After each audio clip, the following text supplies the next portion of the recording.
Le terme Eislek décrit un paysage dépassant les frontières. Jadis, ces frontières étaient sévèrement gardées.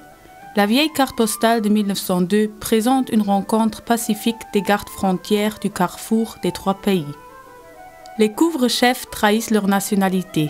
Les Belges portent des casquettes à visière, les Allemands leur typique casque à pointe et les Luxembourgeois des shakos.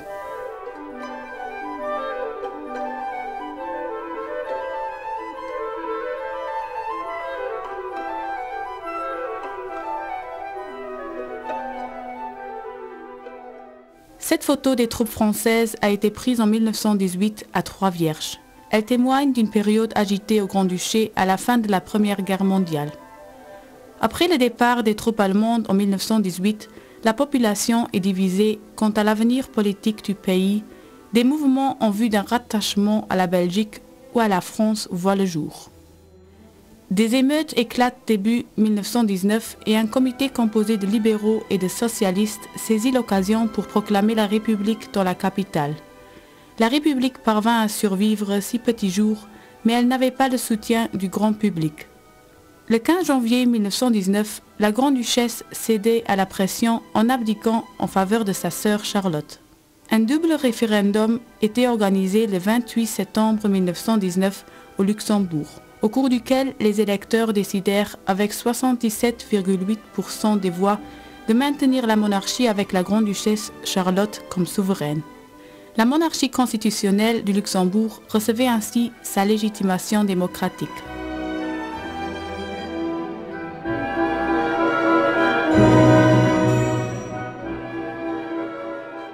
À l'occasion de l'ouverture du Sentier des Passeurs, le témoin de l'époque, Jean Morne, évoque la période horrible de la Deuxième Guerre mondiale. C'est sous le mot d'ordre de Heim ins Reich que les troupes allemandes avaient envahi le Luxembourg le 10 mai 1940. L'administration militaire des premiers temps finissait par être remplacée par une administration civile sous le Gauleiter Gustav Simon qui annonçait le 30 août 1942 que les jeunes luxembourgeois seraient recrutés pour le service militaire obligatoire. La population réagissait spontanément avec une grève générale dans tout le pays. Les meneurs de grève étaient fusillés par décision de la cour martiale et la terreur nazie s'aggravait de jour en jour. Les résistants luxembourgeois les enrôlaient de force en fuite et ceux qui leur offraient l'asile étaient chassés sans merci. Certaines fermes, voire des villages entiers de l'Eislek servaient de refuge à ces fugitifs.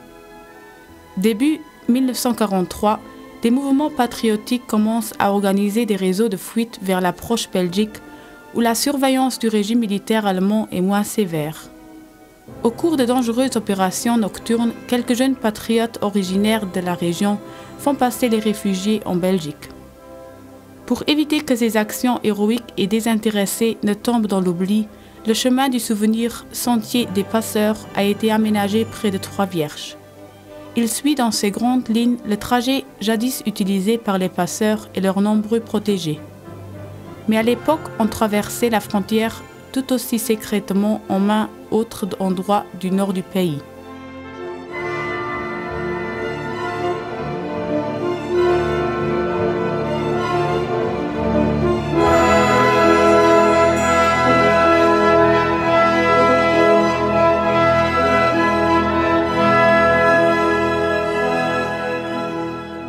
Le monument de l'Europe près d'Ouren lance un appel en faveur de la paix dans cette région des trois frontières, Belgique, Allemagne, Luxembourg, souvent secouée par des guerres.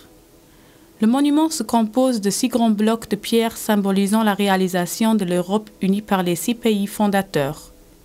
Le monument a été érigé en 1977 par l'Association européenne Eifel et Ardennes.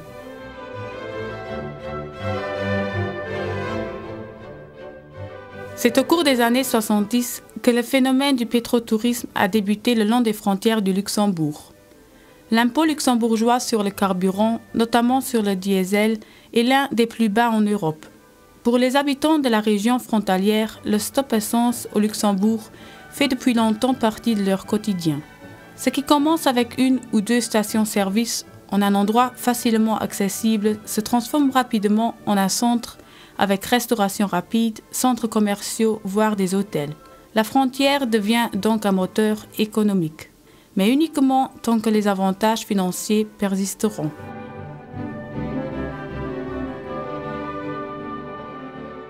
Les frontières de l'Eslek ne font plus peur.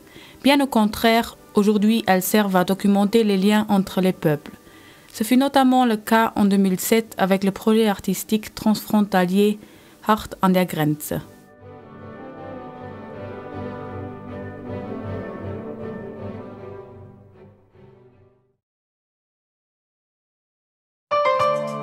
Des écorceurs avec leurs bottes, des femmes épaulant des fagots, des cavaliers, des diligences, des attelages de bœufs, des charrettes tirées par des ânes, des voitures. Au début du XXe siècle, on rencontrait un peu de tout sur un réseau routier peu étendu. La pauvreté et l'aisance, la force animale et la force motorisée s'y affrontaient. Comme ici au pied des ruines du château de Vianden vers 1900.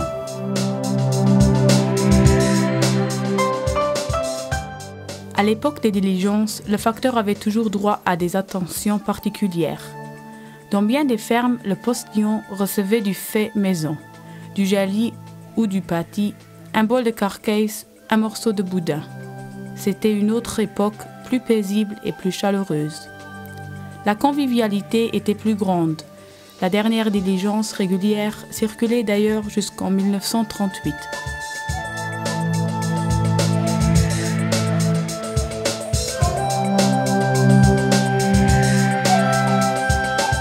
D'après les historiens, Lou Hammer était le premier aviateur luxembourgeois à atterrir sur le territoire luxembourgeois. C'était en 1928, près de Trois-Vierges. Zitat. De Lou Hammer war 1904 geboren, a mat 24 Joer hat hy seg Flugbreweien an der Force Aérienne Belge gemacht. De 16. Juni 1921 ass hy mat senger RSV zu Antwerpen opgangen, wollt nonstop Ölwen afleien. Verleg an ass hin de Gleiser no geflugen, mit zu Rivage hatten sich geirrt, an am Platz sich an dat Einzelgleis zu halen, ass hin dem Dwabble no geflugen. Wie he bald he Sprit mi hat he seg Stampe an engem Park opgesat, an dabei gehofft, he wir an der Gegend van Ölwen. E Bof, den dort kei gehout hat, sot him, he wir ganz no bei Bast nicht. De Bof hat sich du bei de Lou an de Flieger gesat, an ass mat him Richtung Ölwe gestacht, an op der Weiler Glecht sind sie gelangt. A wat soll dem Bof seg Mam gesot han?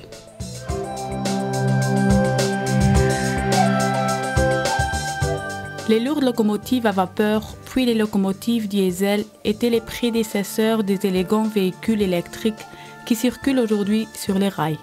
La légendaire Voie du Nord s'enorgueillit d'une histoire vieille de presque 150 ans et en empruntant la direction nord-est par Gouvy, Trois-Points, Stavelot et Spa, elle assure aujourd'hui l'importante liaison avec Liège.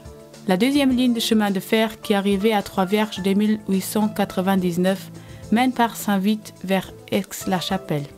À cette époque, la gare de Trois-Vierges était la plus grande du pays. Jusqu'à 250 machines à vapeur y subissaient des travaux d'entretien. On se raconte qu'en ces années-là, les habitants de Weiswampach s'opposaient à une gare dans leur village car ils craignaient que leurs vaches pourraient ne plus donner de lait à cause du bruit provoqué par les trains. Mais les localités dotées d'une gare allaient profiter d'un essor économique et culturel notable. Aujourd'hui, ce sont essentiellement les voitures et les camions qui assurent la mobilité des hommes et des marchandises. Les routes sont les artères vitales de nos jours. Voici la N7, la route du Nord. Les navetteurs l'apprécient parce que leurs trajets sont devenus moins longs et ce qui est le plus important encore, c'est qu'elle a permis de poser des jalons pour la sauvegarde et la création d'entreprises commerciales et industrielles dans cette région économiquement défavorisée qu'est le nord du pays.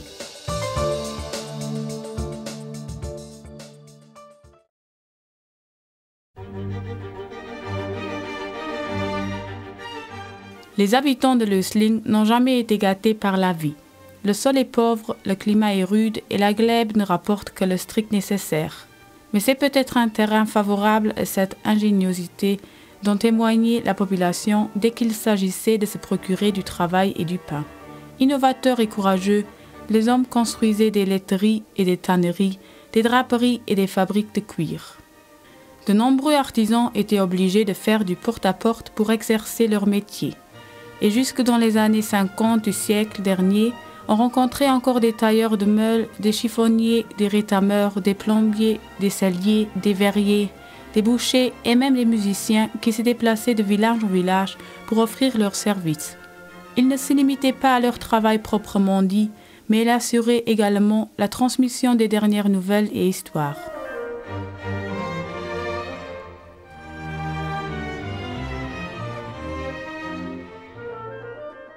Jadis, la localité de Daspour était habitée exclusivement par des artisans.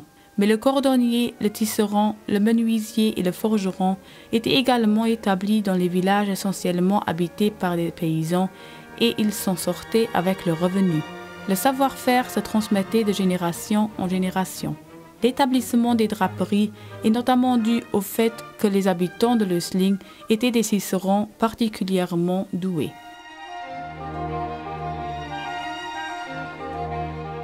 L'ancienne draperie d'Esch-sur-Sur témoigne d'un chapitre important de l'histoire industrielle de Leisleck, celui des moulins à foulons destinés à la fabrication du feutre et celui des ateliers de tissage, des filatures et des draperies. Lors des travaux de restauration de la fabrique, qui est transformée en musée industriel en 1995, les machines ont été disposées de façon à permettre aux visiteurs de suivre sur place la transformation de la laine, des mélanges de la matière première jusqu'au drap fini. Vers 1830, le Luxembourg comptait environ 100 tanneries, essentiellement au nord du pays, dont 16 dans la seule localité de Wiltz. Le tannage se faisait à la sciure obtenue à partir d'écorces de troncs de chêne. L'écorçage était pénible et peu rémunérateur. Sur la photo, nous voyons une famille d'écorceurs de Konstum vers 1930.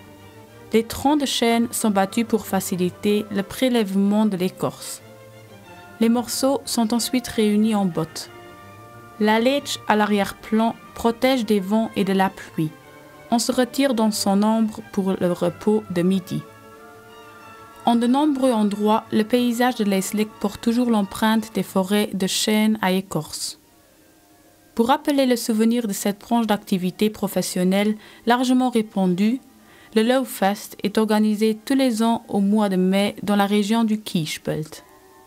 Une intéressante exposition dédiée aux chênes à écorce se visite au centre de découverte de la forêt Burgveld près d'Insenborn. Cette photo témoigne du dur labeur dans l'ardoisière à Martelange-Haut. Elle a été fondée en 1898 et produisait des ardoises de toiture jusqu'à sa fermeture en 1986. Les blocs d'ardoises étaient extraits à la main, fondus en plaques et débités. Des fois, cette industrie occupait même des enfants. Peu à peu, ce travail pénible était simplifié grâce à l'emploi de treuils mécaniques, de marteaux pneumatiques et d'autres machines. À Martelange-Haut, on est actuellement en train d'aménager un musée en plein air dédié à l'ardoise.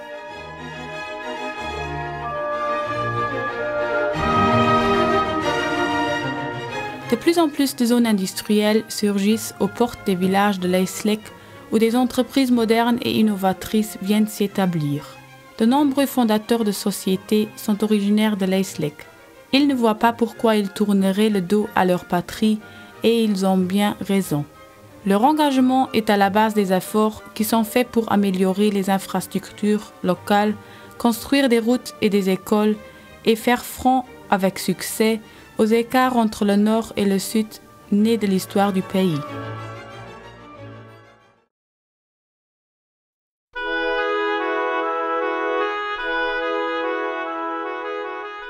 Jusqu'à la fin du XIXe siècle, l'agriculture était le secteur économique le plus important.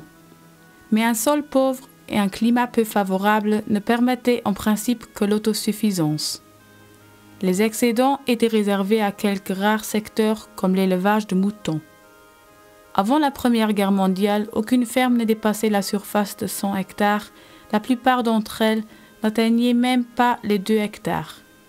Cela s'explique notamment par le partage réel appliqué lors des successions.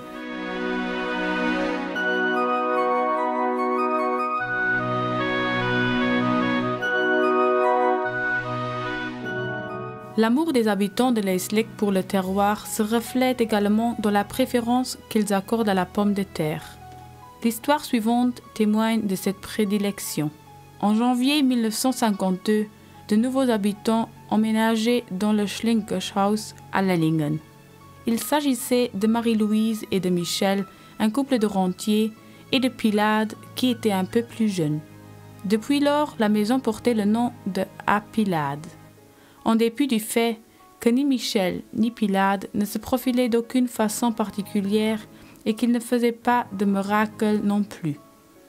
Madame Marie-Louise, par contre, d'origine lyonnaise et porteuse de robe de chambre, tentait de faire connaissance avec le nouveau milieu. Très vite surnommée Madame Lambrequin, elle était toujours à la découverte de quelque chose. Ce qu'elle voyait dans les maisons voisines, c'était incroyable mais vrai. Le soir, par exemple, on mettait sur la table des plats pleins de pommes de terre fraîchement cuites, sur lesquels on versait ensuite de la graisse, des lardons frits et du café. Après le bénédicité, tout le monde en mangeait de bon appétit. Qu'il s'agisse de pommes de terre accompagnées de brach, de pommes de terre aux œufs, de pommes de terre au lard maigre, voire de pommes de terre avec Käsebieren, on se régalait à chaque fois. Et la Française doit constater avec étonnement, les Luxembourgeois sont de vrais Fresskromp.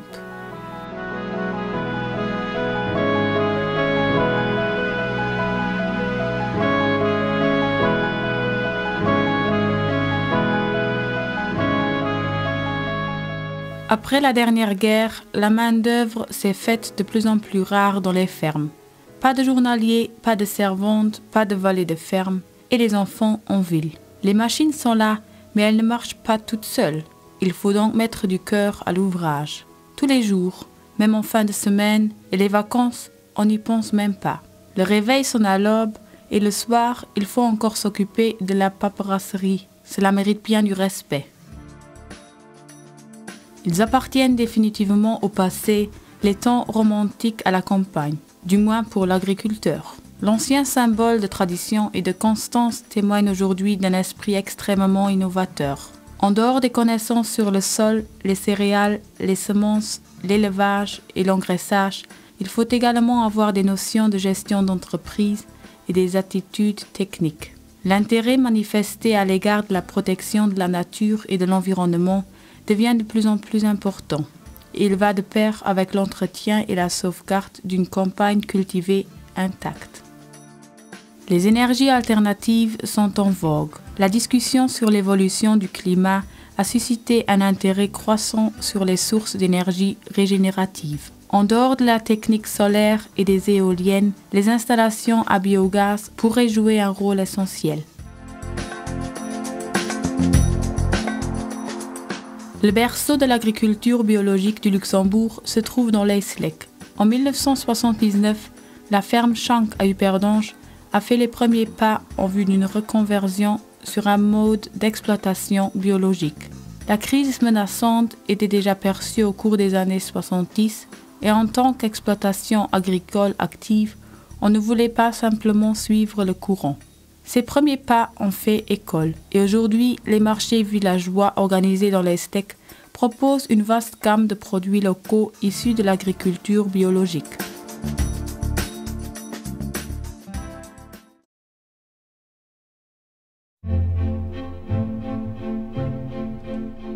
Construite en 1867, la ligne de chemin de fer Ettelbrück-Trois-Vierges apportait un nouvel élan au nord du pays.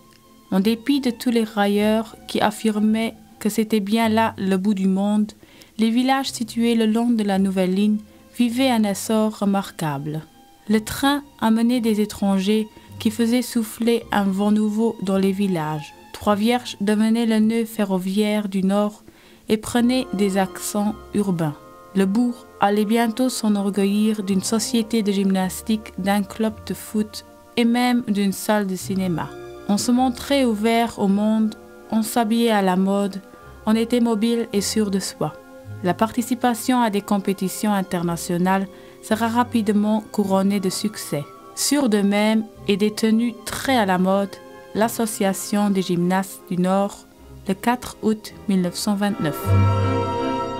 Des siècles durant, l'Église était la mesure de toutes choses. Elle détermine le rythme du jour et de la semaine, elle crée la communauté et consolide des valeurs. Elle offre une alternative spirituelle face au rude monde du travail, donne de l'espoir à ceux qui sont frappés par la maladie et console les victimes des coups du destin. Les loisirs au sens contemporain, des loisirs organisés, n'existaient pas, car il y avait toujours quelque chose de nécessaire et d'utile à faire. Les fêtes religieuses, les processions et les offices étaient une distraction bienvenue et contribuaient à créer des liens entre la communauté villageoise. La photo de 1953 montre la procession en l'honneur de Saint Pirmin à Kaundorf. Même si la période après la Deuxième Guerre mondiale était loin d'être rose dans l'Eislek, elle se caractérisait néanmoins par une certaine insouciance. Les exigences étaient modestes même parmi la jeunesse. Les représentations de pièces de théâtre gagnaient en popularité. Au cours des mois d'hiver, on avait tout le temps de s'y consacrer. Cette tradition des représentations de pièces en langue luxembourgeoise a survécu jusqu'aujourd'hui dans l'ensemble du pays.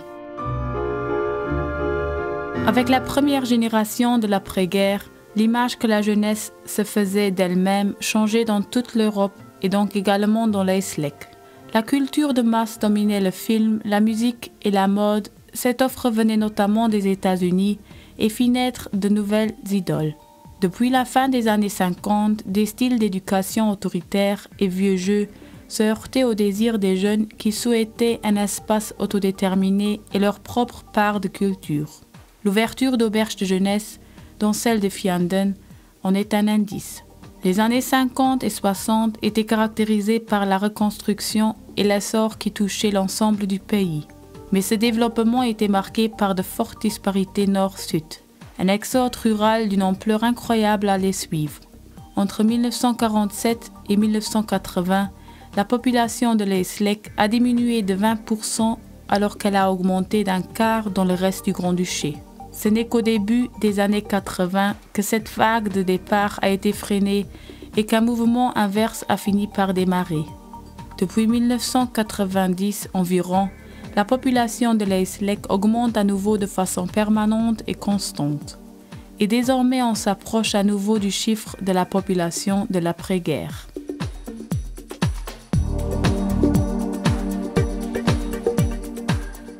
La nature devient de plus en plus le contenu fascinant ou du moins un cadre attrayant de nos loisirs. Grâce à ses nombreux sentiers pédestres et pistes cyclables, ses vallons boisés et ses hauteurs lumineuses, ses lacs, cours d'eau et prairies, cette région est pour ainsi dire prédestinée à une large offre de loisirs proches de la nature. On y rencontre de jeunes et de moins jeunes adeptes de la randonnée nordique, des vététistes, des coureurs cyclistes et des promeneurs qui se font simplement plaisir.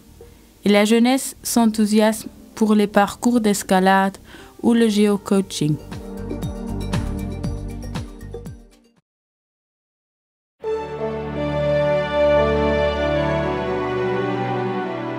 Le nord du Luxembourg enregistrait vers 1870 son chiffre de population le plus élevé avec plus de 68 000 personnes. C'est alors que commença la vague de l'émigration.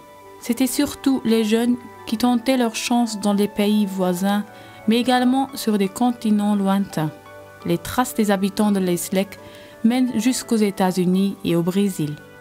En 1892, le départ groupé de 28 habitants de Weichardange fit sensation dans tout le pays. Ils avaient réservé leur traversée pour New York sur un bateau de la Red Star Line, dans un bureau d'émigration à Trois-Vierges, et le 17 mars, ils prirent le train en direction du port d'Anvers. Les émigrations sont de tradition dans l'Eislek. Au XIIe siècle, il y avait déjà une vague d'émigration vers la Transylvanie, et vers 1700, des émigrants partaient pour le Banat, situé plus au sud, au carrefour de la Roumanie, de la Serbie et de la Hongrie. Au XIXe siècle, on partait vers l'ouest. Vers 1828, la fièvre du Brésil s'abattait également sur l'Eislek. Plusieurs familles vendaient tous leurs biens et partaient pour Brême pour chercher ensuite leur bonheur au Brésil. Mais il n'en était rien, car entre-temps, le Brésil avait renforcé ses conditions d'immigration. Les malheureux étaient obligés de rentrer au Luxembourg, il ne leur restait plus un sou. Plusieurs d'entre eux s'établissaient ensuite dans des régions de landes inhabitées, loin des localités existantes, au point de croisement de plusieurs communes. De telles colonies existaient dans la région de Greveltz et de Hosingen. D'autres retournaient dans les villages. La majorité des immigrants tentaient sa chance en Amérique du Nord. Les premiers immigrants nommément connus se trouvaient en 1843 sur le bateau Kaakoba qui partait du Havre pour arriver le 24 juin à New York. C'étaient des habitants de Harlanche, de Bachleiden et d'Eschdorf. Mais il se peut qu'au début, ces personnes aient également voulu se rendre au Guatemala. Au cours des années suivantes, l'émigration vers les États-Unis allait devenir un mouvement de masse qui touchait environ 15 à 20% de la population de nos villages. Vers 1888 à 1890, un nombre plus restreint de luxembourgeois partait pour l'Argentine dans plusieurs familles originaires de l'Eislek.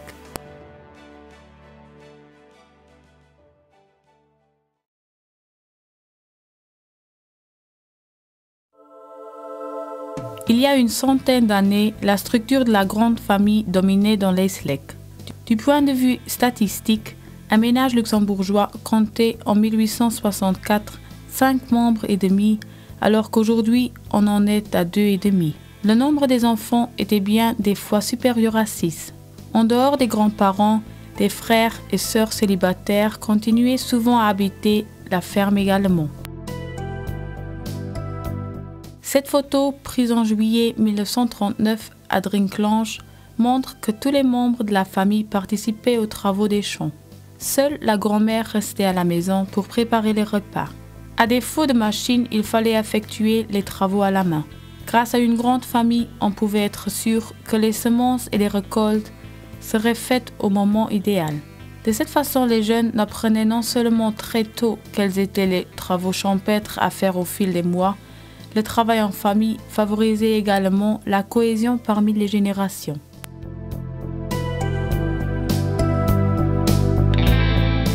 Depuis les années 60, on avait noté une forte tendance en faveur d'un nombre réduit d'enfants.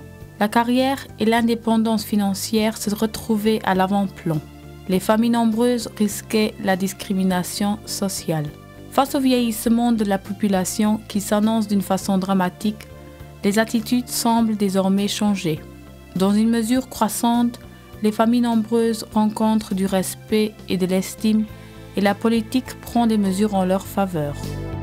En parlant de la famille, c'est toujours l'image de la famille bourgeoise qui s'impose avec le père qui se rend tous les jours à son travail, la mère-femme au foyer et les enfants communs. En jetant un regard sur les statistiques et la recherche dans le domaine des sciences sociales, on constate que l'image de la famille traditionnelle est en train de disparaître et elle est de plus en plus remplacée par des familles recomposées, des familles monoparentales, des couples mariés avec du salaire ou des célibataires.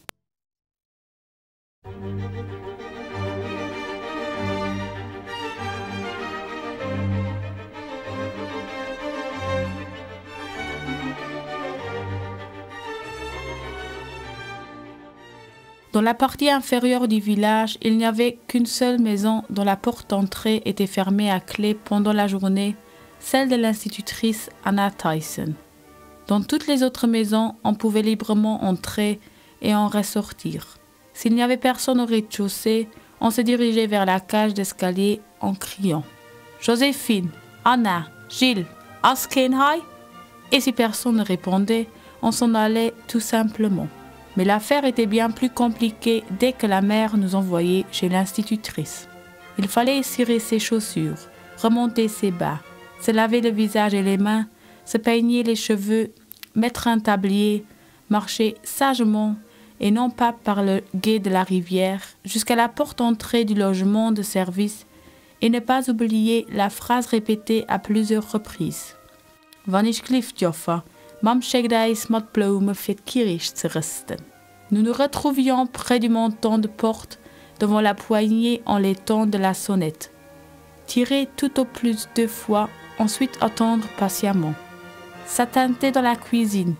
Il fallait compter jusqu'à 10, faire résonner la sonnette encore 2 fois, puis attendre. Maintenant, des craquements, des pas, le déverrouillage, et voici l'enseignante. Wat leif Knascha. Wann ich klift Joffa, mam schegdeis, photo, bonbon, retour dans l'environnement familier.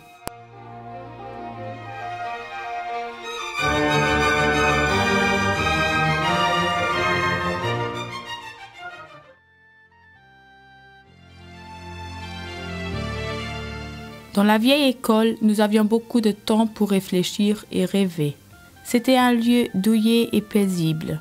La cloche sonnait solennellement pour marquer le début des cours. Les cours commençaient avec une prière, ensuite l'institutrice travaillait avec un groupe et cette classe était tranquillement occupée. Les souliers à clous et les affaires scolaires passaient discrètement de l'un à l'autre. L'institutrice se donnait beaucoup de peine pour élargir notre vision du monde. Comme nous ne connaissions que notre village, ces récits nous laissaient souvent bouche bée. Mais une fois, lorsqu'elle prétendait qu'une émission radio de Paris arrivait sans perte de temps dans sa maison, nous lui faisions part de nos doutes. Dat leef meer Java net.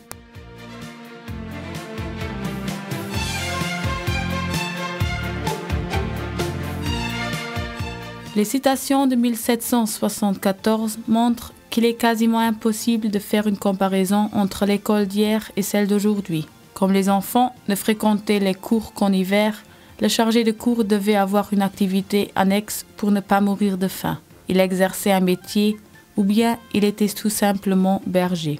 Les écoles paroissiales n'étaient accessibles qu'aux garçons et ceux-ci ne venaient, si jamais ils venaient, qu'en hiver à l'école. Pour les habitants des villages de l'Eislek, c'était bien le cadet de leurs soucis. Peu à peu, les écoles des villages ont été remplacées par de grandes écoles régionales. Dans les petits villages, on n'entend plus les rires des enfants pendant les récréations, mais ces écoles plus grandes offrent de nouvelles possibilités de formation. L'école de demain mise sur un encadrement pluridisciplinaire et à plein temps pour répondre aux intérêts variés, pour motiver et pour encourager les enfants. Notre avenir est aux mains de nos enfants. L'héritage qui leur est transmis par le présent exigera des solutions qui justifient tout investissement.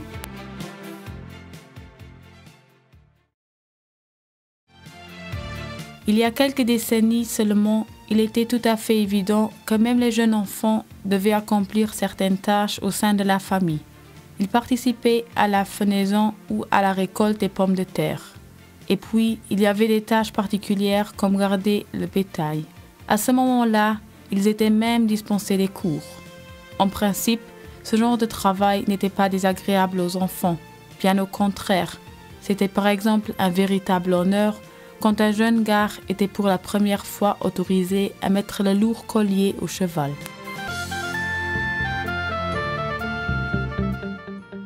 La Deuxième Guerre mondiale a laissé ses traces dans l'Eislek. De nombreuses maisons, des rues et des quartiers entiers étaient détruits. Certains bâtiments étaient reconstruits, d'autres se présentaient des années plus tard sous une nouvelle forme. Le monde des enfants de l'Eislek s'embrassait du regard. Il était plein de devoirs et de tâches, des fois il était marqué par la pauvreté et les privations. Mais d'un autre côté, c'était un monde plein d'aventures proches de la nature, des sciences naturelles à l'état pur. Les filles auraient-elles regretté l'absence de Barbie et les garçons celle de la console de jeu? Avec un taux d'étrangers de plus de 35%, le Luxembourg occupe la position de tête parmi les États membres de l'Union européenne. En considérant l'évolution démographique et l'immigration future, on peut prédire que les Luxembourgeois seront un jour minoritaires dans leur pays. Au niveau du nombre des salariés, cela s'est déjà produit. Le défi auquel les maisons de jeunes régionales à Vils Redange et Trois-Vierges doivent répondre, c'est de proposer des occupations intéressantes complétant l'offre des écoles et de favoriser l'intégration sociale et l'échange international entre les jeunes.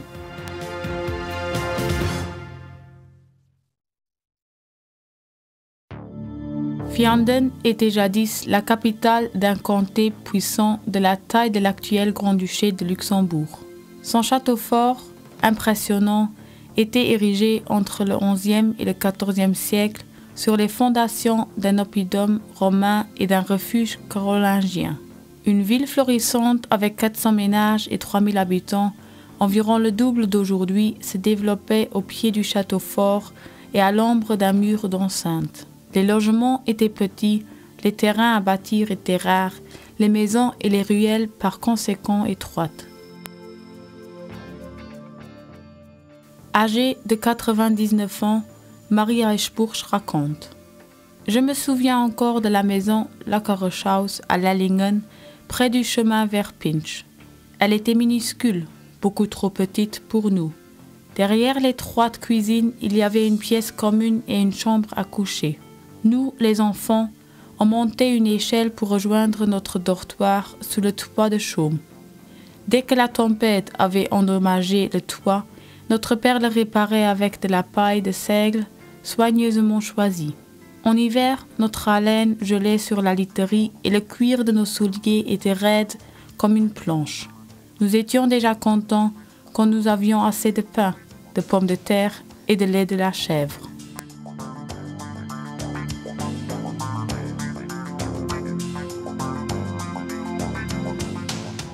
Le changement de structure dans l'agriculture entraînait également un changement notable de l'aspect des villages. Les tas de fumier disparaissaient, les étables étaient transformées et les remises démolies. L'augmentation de la population et le rêve d'une maison individuelle à la campagne font surgir de plus en plus de cités au bord des villages. Jour pour jour, les villages changent de visage. Nous ne pouvons freiner ce processus, mais nous pouvons le contrôler. À Putscheit, on a réalisé un projet pilote avec des constructions orientées vers l'avenir. Les facteurs essentiels en sont une coexistence harmonieuse des constructions anciennes et nouvelles, une alimentation rationnelle par des sources d'énergie régénératives et une réduction au strict minimum des besoins énergétiques grâce à des maisons à faible consommation d'énergie, une qualité de vie et de l'habitat élevé grâce à de généreux espaces verts avec des places de jeu, un mélange de logements adaptés aux besoins des familles monoparentales, des jeunes couples, des célibataires et des familles.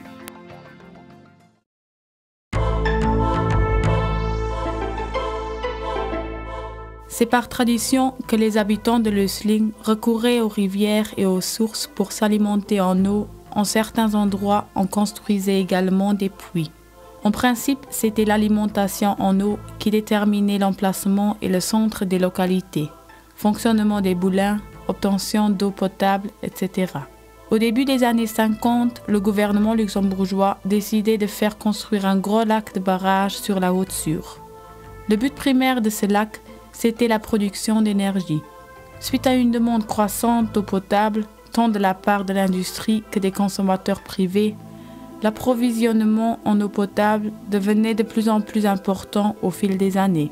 La construction d'un mur arqué dans l'étroite vallée d'Esch-sur-Sûre a permis de créer un lac de retenue d'un volume de 60 millions de mètres cubes d'eau.